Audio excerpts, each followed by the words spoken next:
So, into week 2, I feel as if my mind and my body are in a very different place to where they were last week.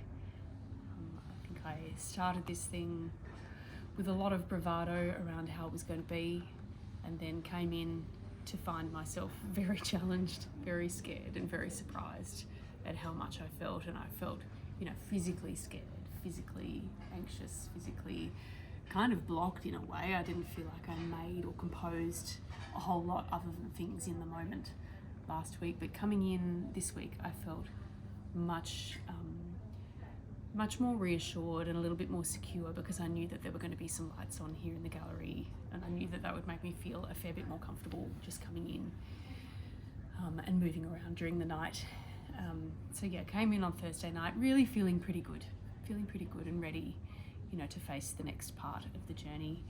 And then on Friday, I had an interesting experience. I started asking people their stories about the museum and their experiences of being here after hours. So particularly talking to staff members, security, and front of house, back of house. I was just curious to see how they manage it, because even though I was feeling more secure, I'm still struggling with the walk. I'm thinking about it as the walk. So when I go out in the evening, I have to come back, and I go past security, and I get my two-way radio, and then I've got to enter the cavern of the museum by myself, with the low light and all the sounds off, hearing the latent sounds of the museum, and just continuing to feel uneasy about that, even though generally things were feeling a bit more secure. So discussing those stories with people, and of course managed to get myself feeling a little bit anxious again, a little bit fearful, which I was annoyed about. I thought, I sort of thought I'd moved past that a little bit. Friday night was just feeling a little bit rattled. Although nothing happened, it was fine, it was all fine.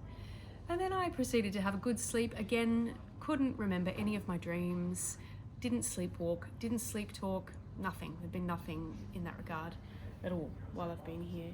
But then I woke up on Saturday morning with this overwhelming sense of just how utterly ridiculous this thing is. What a thing. And I feel like everybody else around me has been at that point. And when I talk about it, they say, why? What are you doing? Why? It doesn't make any sense. It's crazy. And I felt that too.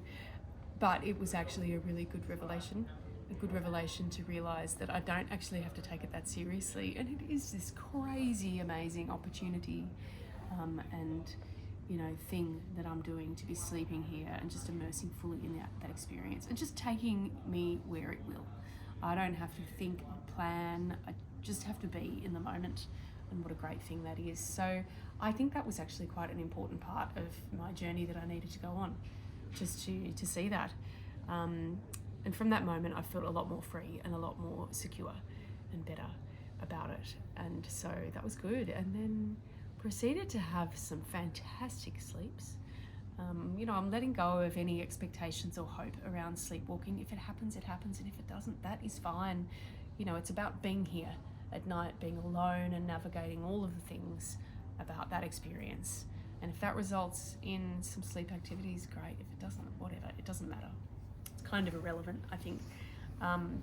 What I have found to be really, really great is my experience with the wall that's here in my room. Initially, it was intended to be a place where I could write up my dreams, like a dream diary, I suppose. But it's not that at all. So I'm writing up all of my thoughts, feelings, reactions, revelations as they come to me. And it's really powerful for me. I love it.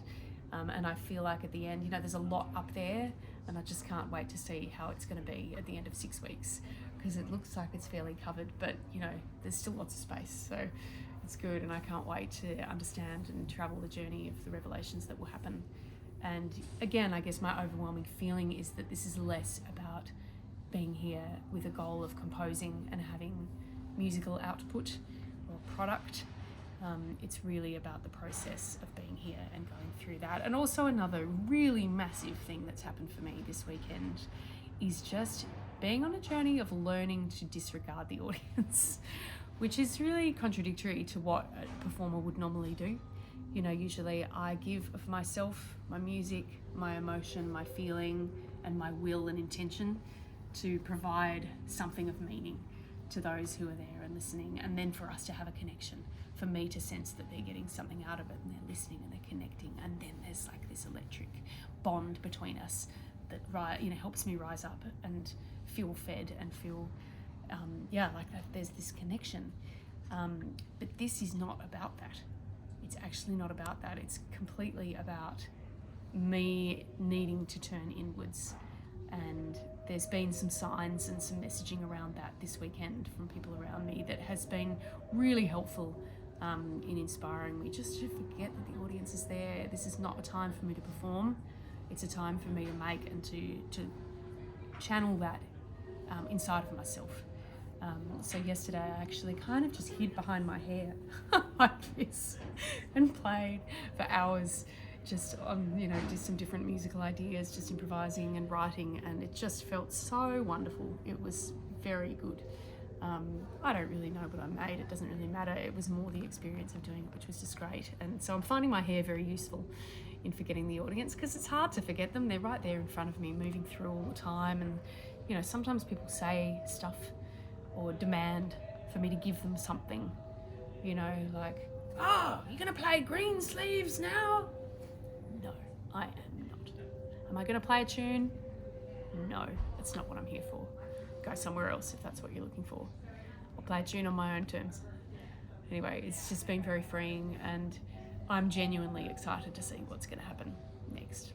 And I look forward to coming back on Thursday, but I'm also really looking forward to going home. And I wrote a song about home this weekend and just how grateful I am to have a home where I feel secure and safe and happy, and it's just very replenishing and good. So yeah, very lucky. So that's where I'm at. Look forward to coming back. Let's see what happens.